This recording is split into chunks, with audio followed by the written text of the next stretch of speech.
So recently, I've had an earth-shattering kaboom.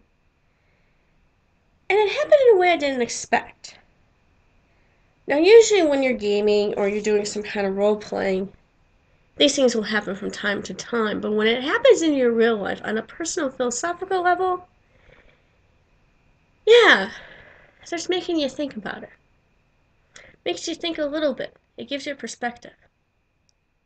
So what is it? Let me tell you.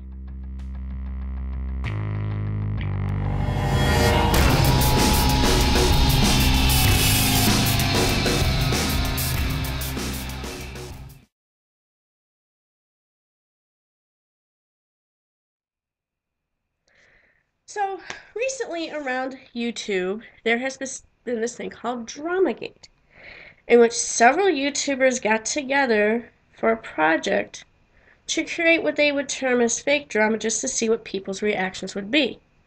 Now, mind you, they knew the result, but they also set out to prove a point, which I'll get to in a little bit.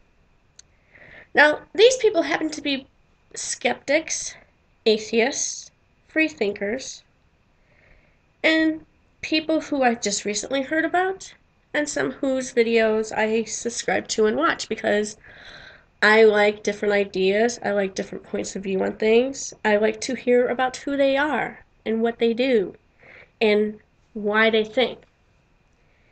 And recently, within these realm of YouTubers and beyond the scope, if you will, there has been what we would like to call on the internet drama. I'm not talking about CSI, NCSI, ever after grim type drama. I'm talking about the type of drama that would be akin to going back to high school and picking on the person because of that they're the nerd, or they're weak, or they're stupid, or because they think a certain way they're an idiot. I'm talking about that kind of drama. But not against other people. It was within their own little group. Now, part of me in the back of my mind was thinking, really? You guys are infighting? I thought you had a purpose. I thought you had a focus. Do you not care what that purpose and focus is? Well, when Dramagate happened, and I found out what happened and the reason why this was done, that point was proven wrong to me. But on a deeper level than that, another point was proven that I think a lot of people who have been criticizing about this have been missing. And any one of us who has done YouTube videos on any topic imaginable, who has gone on things like Livestream, Blog TV, etc., has been trolled and has had it happen to us. Even I'm not immune. And I will admit it. But when you have a lot of things going on in this world, things that we want to talk about, that we want people to engage in conversation with, it almost seems as people don't care. Like, oh, that's boring. Why would I want to care about that? It doesn't affect me. What does affect you? Drama, of course. You want to see it unfold. It's like a show to you. But because that you don't realize it's on YouTube, these are also real people you're dealing with. Not anything scripted. This is happening in the here and now.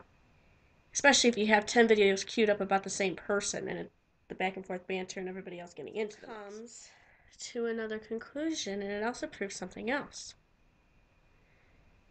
It basically proves that there are some of us out there who care more about other people and what they do than about our own lives and what we should be doing.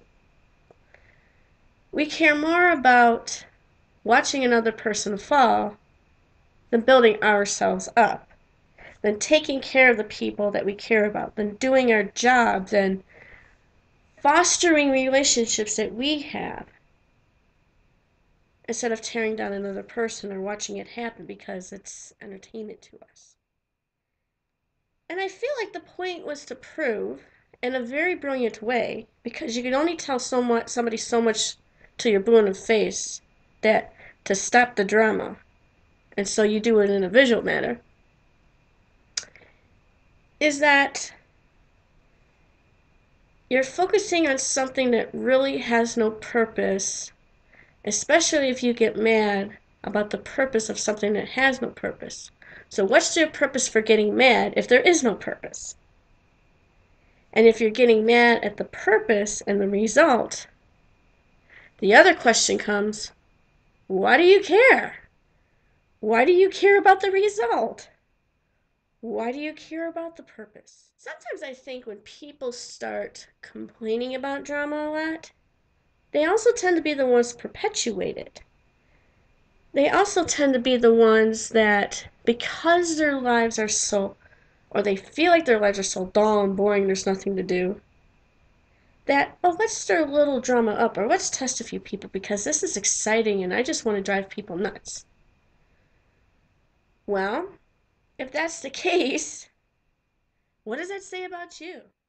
And where the earth shattering kaboom part comes here is that this is really a time for self reflection. Not only as it relates to drama that we have in the online world, but expanding it out more to drama that we have in the offline world with our family, with our friends, with within organizations, within our government, between liberals and conservatives and society in general. We're not engaging in conversation anymore. We're not having intellectual discussions. We're not even thinking anymore. We're having this back and forth, back and forth, back and forth, back and forth. Finger pointing, insults, thinking that a person is wrong because they are A or because they are B. I think a lot of people don't realize that when you are engrossed in something because it's a time waster and you're not engaging yourself in something like a hobby or reading a book or just researching something because you want to know. And yeah, drama's going to keep going on. That's a fact. But I guess the main question is, how much importance do you pay to it? And if you pay that much importance to it, what does it say about you? See, I don't think people should be mad about a point somebody's trying to make.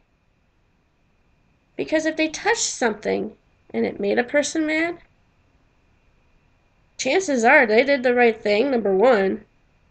Number two, they probably proved a point somewhere. Number three, I think they probably touched something in that person who's a little ticked off that they're in denial of. But instead of admitting, yeah, I succumb to drama, I watch it too, they point the finger back and say the other person was stupid for putting the project in the first place.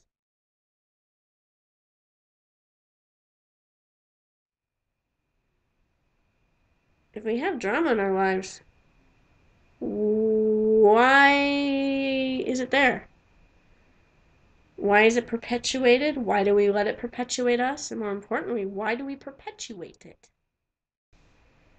I think if we ask ourselves these questions, a lot can be answered.